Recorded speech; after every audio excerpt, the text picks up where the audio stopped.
There came a point where the hypnotist is dealing with this guy called Tom, and he said to him, he's doing through the tricks, and then he said to him, when I bring you back to a waking state, you're not going to be able to see your daughter in the room. At which point the hypnotist led the daughter to stand right in front of the father who's looking in her belly. He brings him out of to a waking state, or apparently so, and he says, Tom, can you see your daughter? Tom's looking around. No, I can't see her. She's giggling. He can't hear her. The hypnotist went behind the daughter, put his hand in the small of her back and said, I'm holding something, Tom. What am I holding? He looked bemused because it was so obvious to him. He said, you're holding a watch. He says, there's an inscription on the watch, Tom. Can you read it? He peered forward, read the inscription. His daughter standing between him and the watch. Now, from a left brain perspective, Professor Richard Dawkins at Oxford University or something, that's impossible. You're one of these charlatans. But of course, from a left brain perspective, it's not possible. But when you realize the nature of reality, it is possible. Why? Because his daughter is an energetic construct on that level. And unless her father decodes her energetic field into a holographic representation he sees as his daughter, she ain't going to exist in his reality. Everything else in the room is, because he's doing that to everything else. But the hypnotist has implanted into the brain the belief that the daughter is not in the room. So just like in China, where they firewall off the internet, his brain gets firewalled off from decoding that field. So she doesn't come into holographic reality. She doesn't occupy what we call space. He's going to be able to see what's behind her, because in his reality she ain't there on that frequency range we call the physical world. We think the world is physical. Come to that physical. Oh, it's so solid. Oh yeah, walk into a wall, bang, it's solid. Don't tell me it ain't solid. But it can't be. It can't be, because it's made of atoms, scientists tell us. And atoms have no solidity. How can an atom that has no solidity make up this solid world? It can't. And it doesn't, because the world isn't solid. This is why when scientists have this bewildered conundrum between non-physical atoms making up a physical world, how can it be? Well, I can help them out. There is no physical world to make up. The atoms are part of the decoding process of turning vibrational fields and vibrational information into holographic form in our heads or in our minds. We make holograms, of course, in studios like this one. And for those who haven't come across it, what happens is you've got an object that you want to do a holographic photograph of. You have a laser beam. Part of it is diverted across the object you want to photograph. Part of the beam is taken away and hits this photographic film, where it meets the other part of the beam carrying the vibrational information of the image.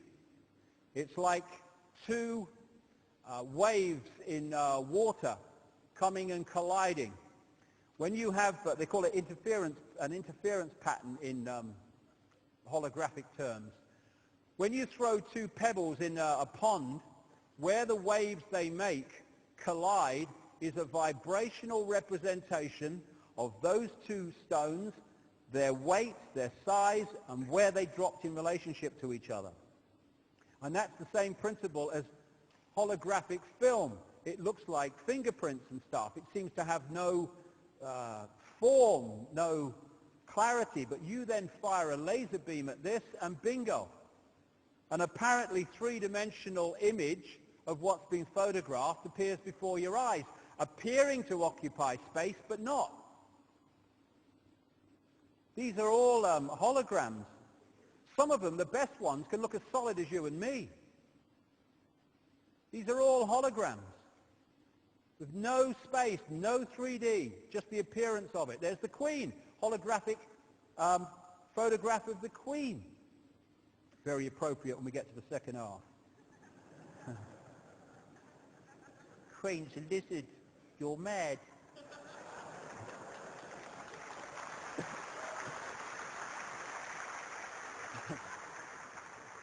these are not very good holograms, but you see how they could appear three-dimensional. Planets. You know, we can have three-dimensional things now on computer games. And that's what we're doing. Taking vibrational information and decoding it into a holographic world that appears to be out there but isn't. So in a decoded state, this is what the world looks like. In an undecoded state, they are energetic vibrational fields. This reality has a number of levels, the coded and decoded levels. So we're living in a virtual reality game, basically, of great sophistication. And when we know that, we can enjoy it. When we don't know that, we can become enslaved by it, and we have been. And scientists, it's funny you see, because these scientists, left-brainers, there are now some real cutting-edge mainstream scientists in some parts of the world who've opened up the right brain, and they're very impressive people. But and they're starting to get this now. But the left-brainers, I mean, it's like, you know in the pantomimes where someone's standing on the stage and someone, like a monster or something, comes behind them, and the audience is going, "He's behind you." And they turn round, and the other person turns round with them, and they're going, "There's nobody there. He's behind." It's like that with science, because they're trying to work out these realities, but of course, as they're trying to work it out, their brain is decoding it into a holographic, apparently solid world. But they can't get at it because everything they touch, everything they look at, boom, it's hologram, boom, it's hologram, it's solid, it's real. This is why scientists have to open their consciousness if they're going to get to the deep levels that we're talking about today. The other great characteristic of a hologram is that every part of the hologram contains a smaller version of the whole. Extraordinary characteristic. So if you cut a holographic print, those wavy frequency fields, the interference pattern, into 4, and you fire a laser at the 4 pieces, you don't get a quarter-size part of the whole picture. You get a quarter-size version of the whole picture. Everything is a smaller version of the whole.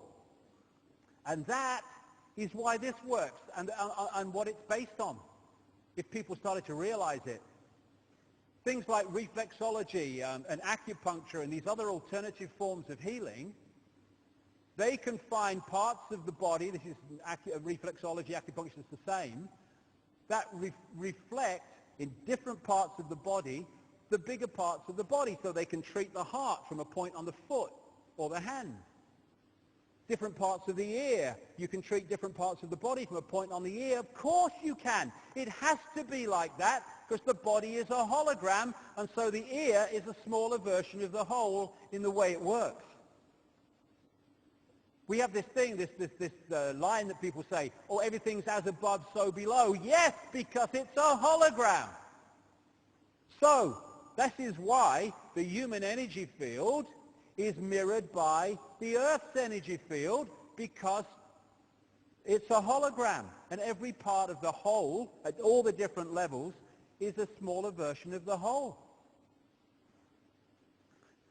What we are living in is a holographic internet, as I call it. If you look at what we call the internet, which we use on our computers, the only place the internet exists in the form that we perceive the internet, websites and graphics and colors and text, is on the computer screen. The only place it exists in that form. Everywhere else, it's electrical circuits, mathematics, on-off electrical signals, all the rest of it. Same with television. The only place